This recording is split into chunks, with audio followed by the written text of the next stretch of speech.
My sister Lydia made sure everyone at her wedding I was the pathetic symbol one.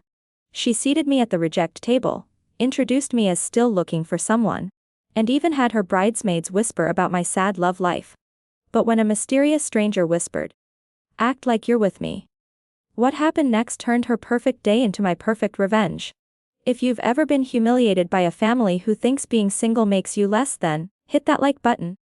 Subscribe if you believe karma comes in the most unexpected ways, because this story proves that sometimes the best revenge is served with a side of undeniable jealousy. The wedding hall sparkled with golden lights and crystal chandeliers. But all I could focus on was the table number in my hand. Table 12. The singles table. The reject table. The place where Lydia had strategically placed me to make sure everyone knew her older sister was still alone. I'm Hannah. And I should probably start by explaining how I ended up as the family disappointment at my own sister's fairy tale wedding. Lydia and I had never been close, but the competition between us had reached toxic levels over the past year. Ever since she got engaged to Richard, a successful investment banker from a wealthy family, she'd made it her personal mission to remind me that I was 32 and still single. "Maybe you should try dating apps again," she'd say with fake concern during family dinners at our parents' house. "I mean, you can't be picky forever. Time is running out, Hannah." Our mother, Diane, would nod sympathetically while our father, Adam, would change the subject awkwardly, but Lydia never let it go. She seemed to take genuine pleasure in my romantic failures, as if my single status somehow validated her own happiness. The morning of her wedding, she called me with what she claimed was sisterly advice. "Hannah, honey, I know today might be hard for you," she said, her voice dripping with condescension, "seeing everyone so happy and in love. Just try not to look too miserable in the photos, okay? And please don't spend the whole night talking to the bartender like you did at cousin Joanne's wedding." That should have been my first warning about what was coming. When I arrived at the Grand View Manor reception hall, wearing a beautiful navy dress I'd spent weeks picking out, Lydia's maid of honor, Marion, approached me with a clipboard and that particular smile people use when they're about to deliver bad news. "Oh, Hannah. Let me show you to your table," she said with the same fake sweetness Lydia specialized in. Table 12 was tucked in the back corner, near the kitchen doors, where the catering staff bustled in and out with trays of food. The others seated there were Lydia's single co-workers who barely acknowledged my existence, and our elderly great-aunt Janet, who spent the evening complaining about the music volume and asking if I'd considered lowering my standards. But the real humiliation came during the family introductions.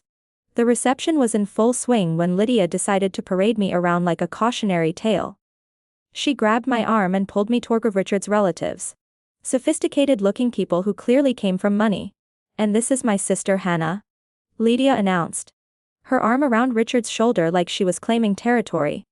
"She's our little career woman, still focusing on work instead of finding someone special." The group smiled politely while I stood there, feeling heat creep up my neck. Mrs. Wellington, Richard's aunt, looked me up and down with obvious pity. "Oh dear, don't worry," she said, patting my arm with a manicured hand. "There's someone for everyone. Have you tried church groups? My nephew William met his wife at a prayer circle." Not a crying laugh, but the laugh of someone enjoying another person's discomfort. "Hannah's very independent. Aren't you, sis?" The way she said independent made it sound like a disease. "I just haven't found the right person yet," I said, trying to keep my voice steady. "Well, you can't wait forever." Richard's mother, Margaret, chimed in, "My daughter waited too long and now she's 45 with fertility issues. Don't make the same mistake." For the next hour, I endured a parade of Lydia's friends and Richard's family members offering unsolicited dating advice. Each conversation felt orchestrated, like Lydia had briefed them on exactly how to make me feel small. Joseph, Richard's business partner, suggested I try lowering my expectations. Christopher, a family friend, shared the story of his spinster aunt who finally found love at 50 with a widower who had 6 children. Even the photographer seemed to be in on it. When it came time for family photos, he kept asking if I had a +1, and looked genuinely confused when I said no. The breaking point came during the bouquet toss. All the single ladies to the dance floor, the DJ announced with enthusiasm that felt like mockery. I tried to hide behind a marble pillar, but Marion spotted me and grabbed my arm. "Come on, Hannah. This could be your lucky day." I found myself pushed in a circle of 20-something women who giggled and squealed as Lydia prepared to throw her bouquet. These were Richard's younger cousins, fresh out of college with their whole lives ahead of them. Standing among them, I felt anxious and desperate.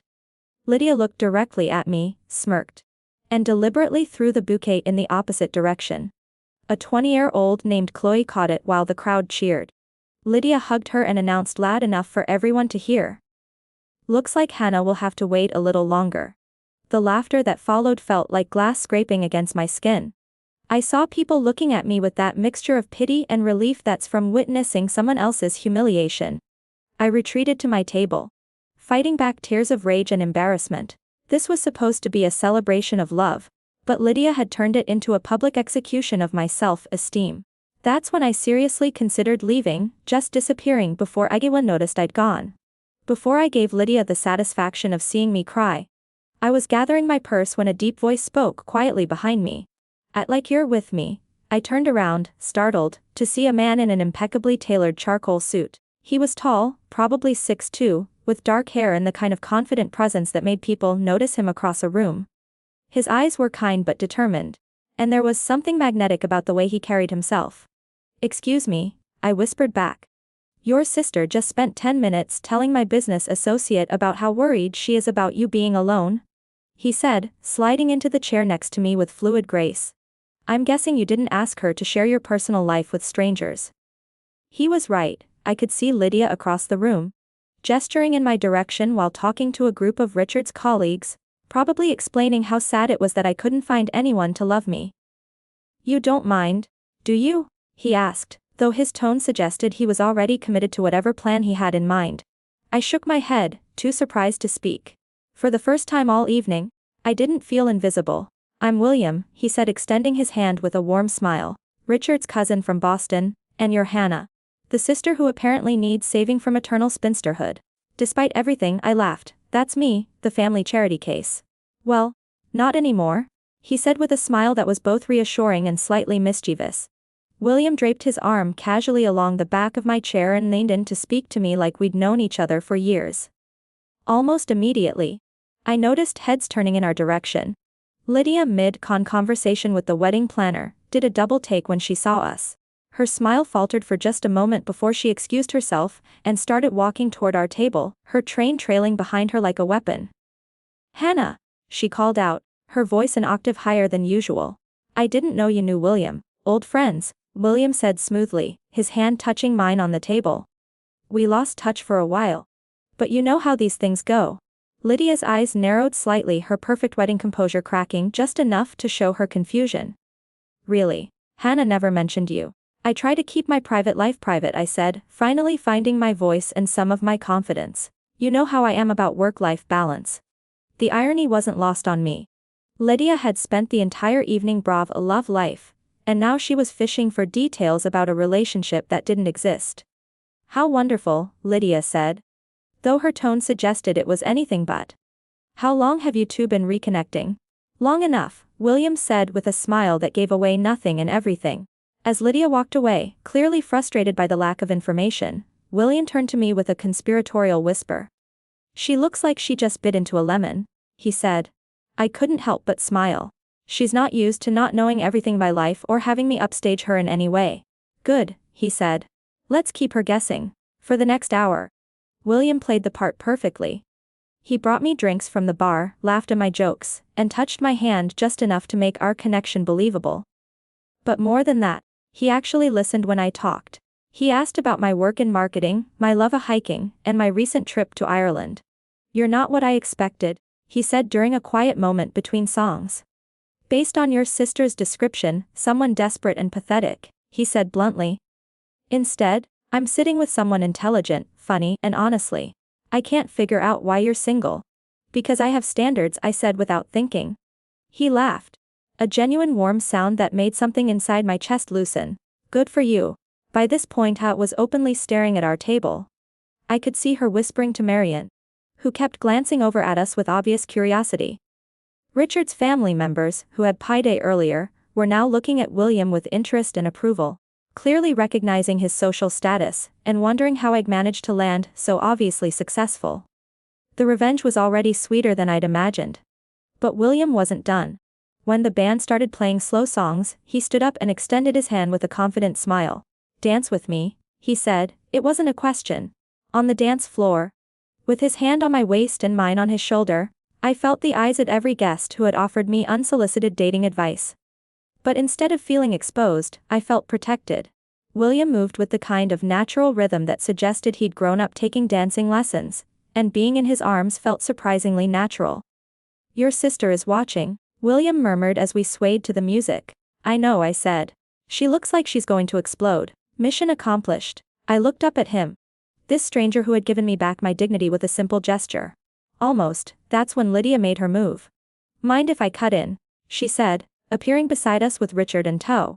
Her wedding smile was stretched tight across her face, and I could see the calculation behind her eyes.